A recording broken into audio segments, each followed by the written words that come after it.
bem. Queremos saber de vocês dois como foi que tudo começou. Em que ponto da vida de vocês iniciaram essa caminhada em busca de respostas? Isso lá no comecinho. Conta pra gente. Boa noite, gente. Eu estou muito feliz de estar aqui. Agradeço muito o convite, meninas. Nem sei o que dizer, porque eu não estou muito acostumada a fazer live, né? Mas vamos aqui falar um pouquinho de nós, né? E eu estou muito feliz que o pessoal está entrando, está já aparecendo, falando conosco. Muito obrigada.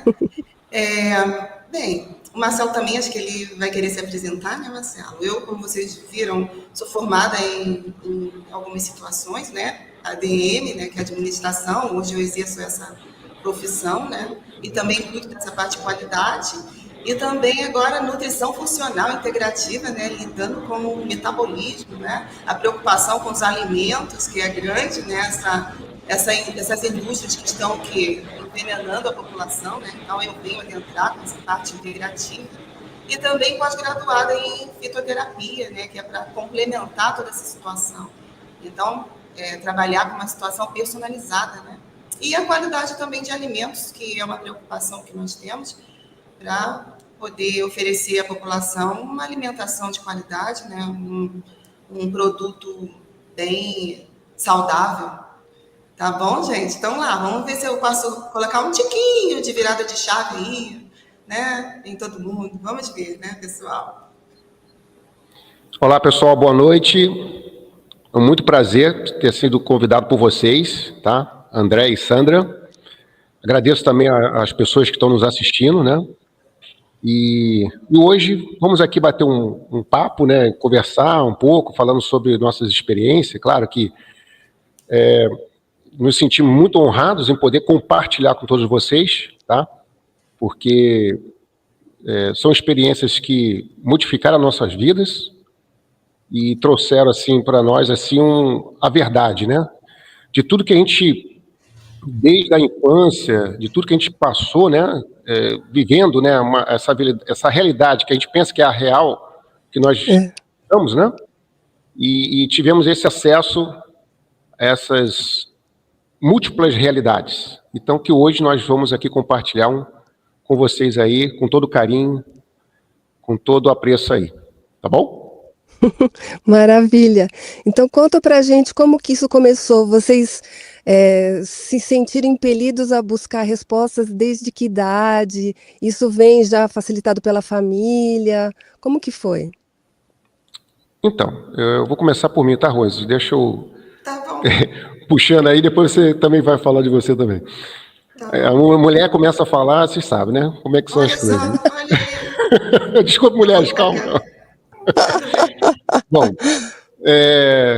então, no meu caso, né, desde a minha infância, eu passei por uma fase, assim, né, de entendimento, né? Eu tinha muito acesso aos adultos, né? E eu procurava sempre, aquela fase do porquê, né? Por que isso, por que aquilo e tal. Então, eu me interessava muito por essas histórias, né? De assombrações, coisas assim. Eu não tinha medo, né? Então, eu me interessava muito por essas coisas, né? Mas, ao mesmo tempo, estudava, né, alguns livrinhos, alguma coisa na época que falava de arqueologia, né? Que falava dessas Isso coisas já com que todas. idade, Marcelo? Mas a partir dos 7 para 8 anos começou, né? Eu notei que todos os dimensionais assim começam cedo, né? O Felipe Sim. também, Felipe Castelo Branco também, né? Ele contou que ele, desde os 9, 10 anos, aprendeu a ler, já estava pesquisando. Sim. Então, interessante isso, porque parece que é um marco, né? A idade, para mim, nos 7 anos, foi um divisor de águas na minha vida, né? Eu tive, assim, algumas coisas que eu conversava muito com as pessoas de uma certa idade e eu podia estar brincando na rua, não sei o quê, mas eu gostava daquele papo, né? Desse conhecimento, né? Dos antigos, né? E aí falava de tudo, né? Falava dessas coisas que aconteciam, que tinham os mistérios, Triângulo das Bermudas, né, e tal. E aí, enfim, e a Bíblia também, alguma parte da Bíblia também foi interessante, né? Alguns questionamentos que eu tive também. E, enfim, então isso foi me levando, né, para um caminho, né, de entendimento Claro que eu não tinha respostas 100%, né? Eram fragmentos, mas eu tinha aquele olhar diferenciado para esse tipo de assunto, né? E sendo levado para até a questão da religião, né? Então, quando chegou aos 12 anos, na religião, eu questionava alguns trechos da Bíblia para o meu instrutor de Bíblia, né?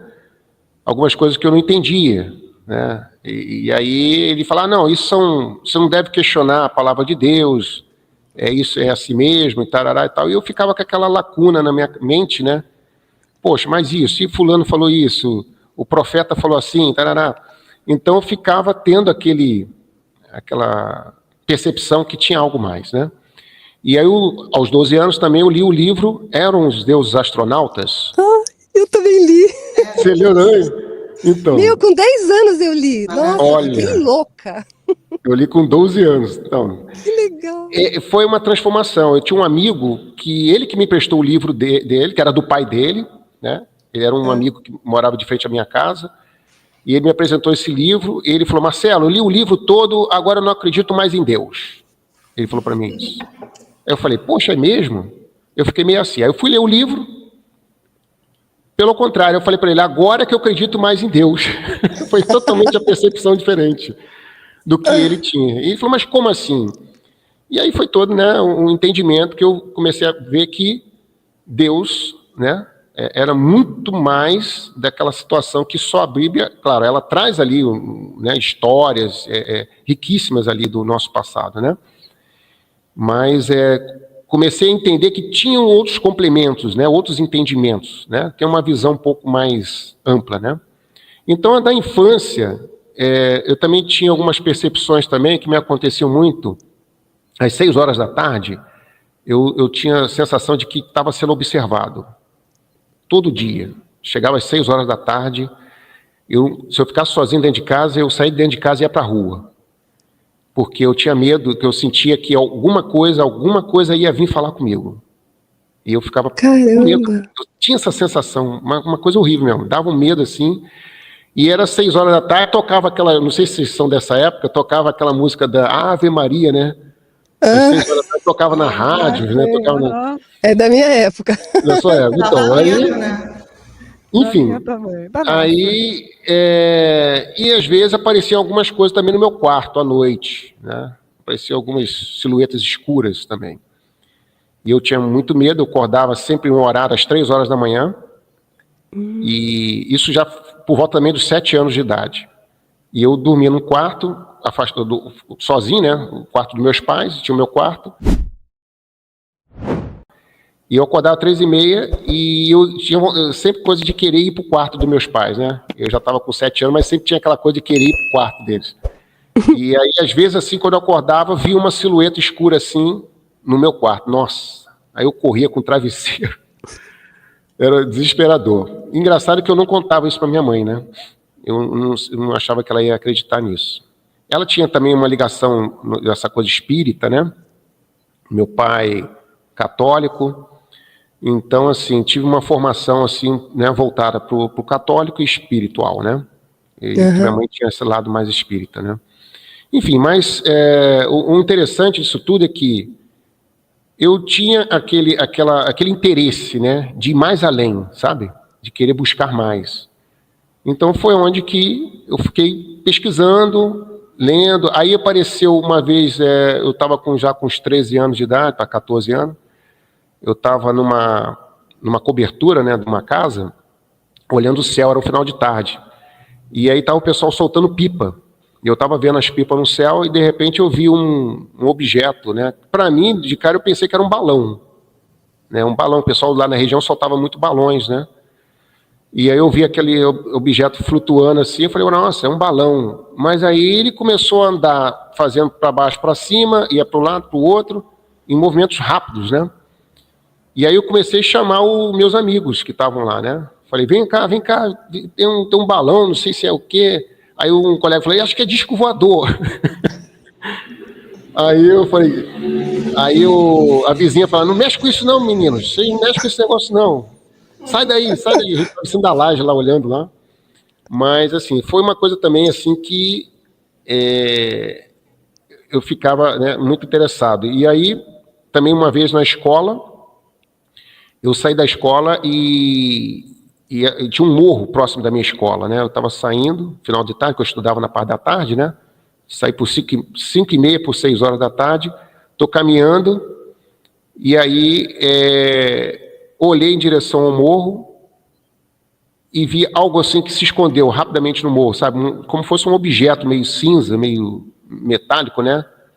Correu assim, e foi muito rápido.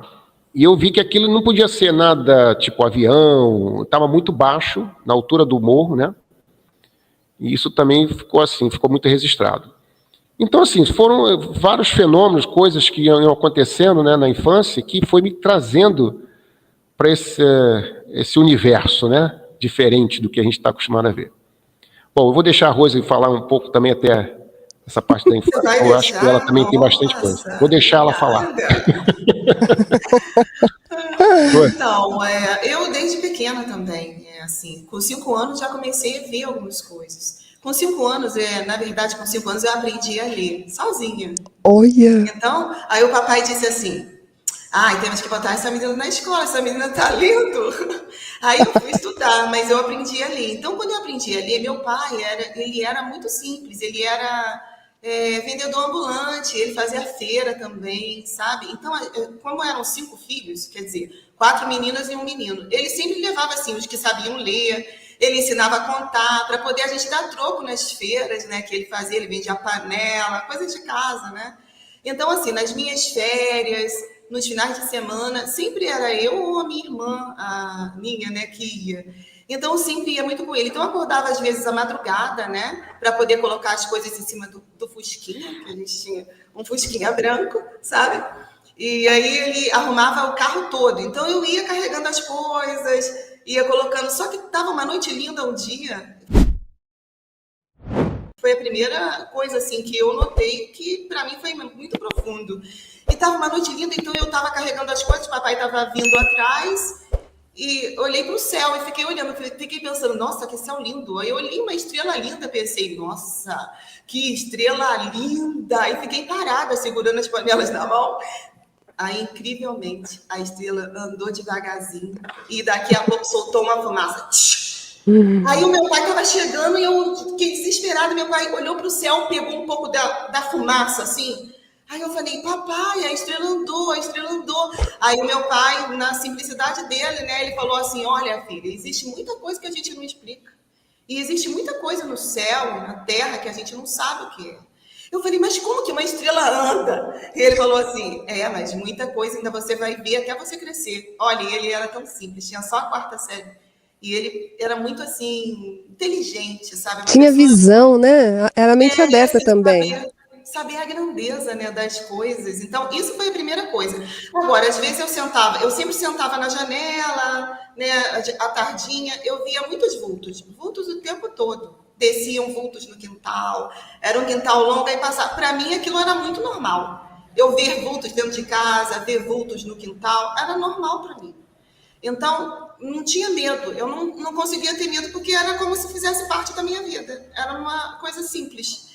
Mas uma coisa que eu fiquei um pouco de medo e que toda a minha família viu, meus irmãos viram também, meu pai, minha mãe, era um fim de tarde, assim, do domingo, e no nosso quintal tinha uma cerca, né, dava para um terreno baldio e uma bola toda de fogo, mais ou menos parecendo uma bola de futebol, começou a quicar no chão, assim. Quicava. Aí eu estava sentada na janela e comecei a ver aquilo. Aí eu chamei papai, mamãe, todo mundo veio para a janela e a bola ficava quicando. Eu falei, mas pai, o que é aquilo? Vai entrar aqui? E ela ficava lá no terreno baldio, quicando, quicando. E ficou mais ou menos, acho que 1 hora ali, quicando. Nossa, tudo isso. 1 hora mais ou menos. Foi muito tempo que eu me lembro, foi muito tempo. E o meu pai falando, meu pai dizendo que existia coisas. Aí depois que a gente foi entender que falam que é a mãe do ouro, né? Essas coisas assim, não sei. Mas foi muito incrível. No final, assim, depois de um tempão, assim, que ela deu uma quicada, tchum, subiu. Isso foi uma das coisas que eu vi pequena ainda. E também tinha relatos, assim, fatos meus, né? Por exemplo, tinha um morro em frente da minha casa, onde a gente brincava, o famoso papelão. Não sei se vocês pegaram isso, né? Mas a gente levava os papelões lá pra cima E aí descia no morro, brincava de subir. Ah, sim. Naquela velocidade, né? Quer dizer, nos É o horários. esquibunda, não é? Esquibunda. Isso, e aí se ralava todo, mas era muito bom, né? A gente Divertidíssimo. tomava banho de chuva, E né? Um eram monte de coisa, brincadeiras poça mesmo. d'água. Nossa, subir em árvore, essas coisas. Nossa, a gente era muito assim, era muita Nossa, chupar brincadeira manga da mesmo. árvore era o que mais a gente fazia quando a gente era pequena. Nossa, se cair, né? Nossa, como que caía? Como que é parar no médico com o pé quebrado, uma perna? Era direto.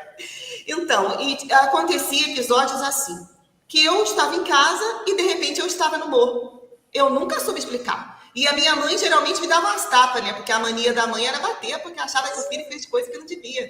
Mas eu estava lá em cima, de repente eu estava lá em cima, estava ventando, tinha árvore, eu descia correndo. Mas isso aconteceu algumas vezes também na minha vida. Então, assim, eu acho que essa coisa deles, né? Que eu acho que eles programaram, até quando a gente, como a gente é alma gêmea, e encontrar o tempo de se encontrar para dar tudo certo, porque é um trabalho que é feito desde que você nasce. Qual o objetivo, né? De você encontrar a sua alma gêmea, de você ficar com a sua alma gêmea. Então, existem os tempos de encontrar. É o que a gente acredita. E eu acho que isso aconteceu com a gente e eles estavam lá o tempo todo, acompanhando, vigiando. Até quando a gente teve o contato do Asta, né? Quando eu saí, esse meio do contato, saindo com o Urandir para poder mandar o pessoal para lá, aí eu lembro que eu falei assim, mas Urandir, nossa, eu acho que ele é meu parente. Eu conheço ele é meu parente. Aí o Urandir falou assim, ele acompanha vocês desde o nascimento. Aí eu falei, Caramba! todos nós, né? Para poder fazer a sequência do tempo. Então, E como é assim. que esse amor aconteceu aí, depois que você acabar de contar do seu pai? Depois conta pra gente como esse amor Então, aconteceu aí aí. na verdade, a minha família, assim, meu pai tinha uma mente aberta, né? Minha família tinha uma mente um pouco aberta também, eram católicos. Eu nunca consegui fazer o catecismo, eu não consegui aceitar aquelas coisas as informações que a Bíblia. Eu entrei 10 vezes, gente, não foi mentira. 10 vezes eu entrei para fazer o catecismo. Mas eu não conseguia fazer, eu ficava chateada com aquelas coisas, eu saía. Aí meu pai mandava voltar, minha mãe mandava voltar, eu saía. Eu não aceitava muito aquelas histórias, entende? Então, no final, eu não fiz o catecismo. Eu também não consegui fazer. Então, é o mesmo caso, porque assim, não entrava na minha cabeça, no meu juízo, que tudo aquilo era que tinha que seguir. Então, no final, todo mundo lá em casa fez o catecismo, mas eu fiquei pendente. A minha mãe disse que eu ia ficar pagando, mas pelo menos eles me batizaram, né?